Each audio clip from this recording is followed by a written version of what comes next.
नमस्कार. माझ्या छोट्याशा एक ब्लॉगमध्ये मला माझ्या भावानं लहानपणी मारलं होतं आणि कशाप्रकारे मारलं मला आता मी सांगतो. शाळेमध्ये एक 7वीच्या वर्गात मी असताना आमच्या मित्राला एका दुसऱ्या वर्गातल्या मुलानं मारलं. मारल्यानंतर मी लीडरशिप करायला गेलो तिथं, पण वेगळंच घडलं तिथं. लीडरशिप मला लई महागात पडली. आणि लीडरशिप म्हणजे 2-3 आम्ही जण होतो आम्ही. आणि तो एकटा एकटा असल्यानंतर तो घाबरला. घाबरल्यानंतर त्यानं दगड हातात घेतला. दगड हातात घेतल्यानंतर आम्ही पण घाबरलो होतो, कारण त्यानं दगड हातात घेतल्यामुळं. तर त्यानं काय केलं, एक दगड खाली मारला जरा भिण्यासाठी बाबा. दुसरा दगड घेतला, कोचीचा दगड. मग कोचीचा दगड घेतल्यानंतर आम्ही तरी घाबरत नव्हतो. पुढं पुढं आम्ही जातच होतो त्याला मारायला. त्यानं हातात दगड घेतल्यावर आम्हाला भीती वाटतच होती. पर त्यानं दगड असा घेतला की तो डोकं फिरायचा होता. त्याची रफ्तार म्हणजे मी आता फौजी असल्यामुळे मी रफ्तारच बोलणार.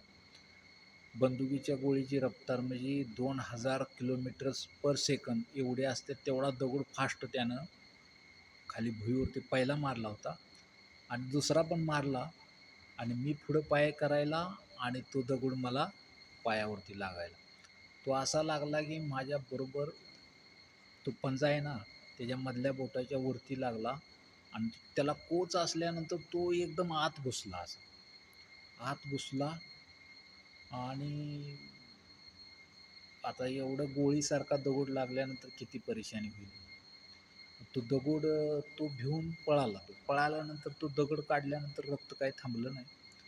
ती शीर तिची तुटल्यामुळं रक्त काय थांबेना. पोराने धरून जाऊन शाळेमध्ये पहिलं आय-डी बुक्स वगैरे असायचं ते टाकलं. परत पट्टी बांधली तरी काय रक्त नाही. थोडं थोडं जातच होतं.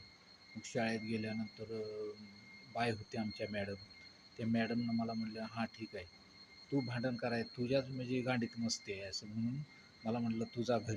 मग मी तिथनं कसं तरी आपलं लंगडत बिंगडत घरी आलो. घरी आल्यानंतर घरात बघतोय तर माझा मोठा भाऊ म्हटला, "कुठे गेला होतास रे मरायला?" मग आला आणि माझं रक्त-बिक्त काय बघितल्यामुळं ती घाबरला नाही, काय नाही. अजून 4 मला दणकं दिलं. 4 दणकं म्हणजे काय बोलाय नको.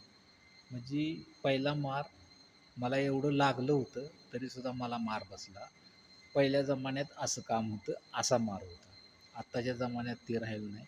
हा माझा छोटासा ब्लॉग आहे. या ब्लॉगमध्ये मला सपोर्ट करा, लाईक करा. कारण कसं आहे, माझे व्हिडिओ माणूस जास्त बघत नाही. तर ही व्हिडिओ बघितल्यानंतर मला तुम्ही लाईक करणारच, अशी माझी इच्छा आहे.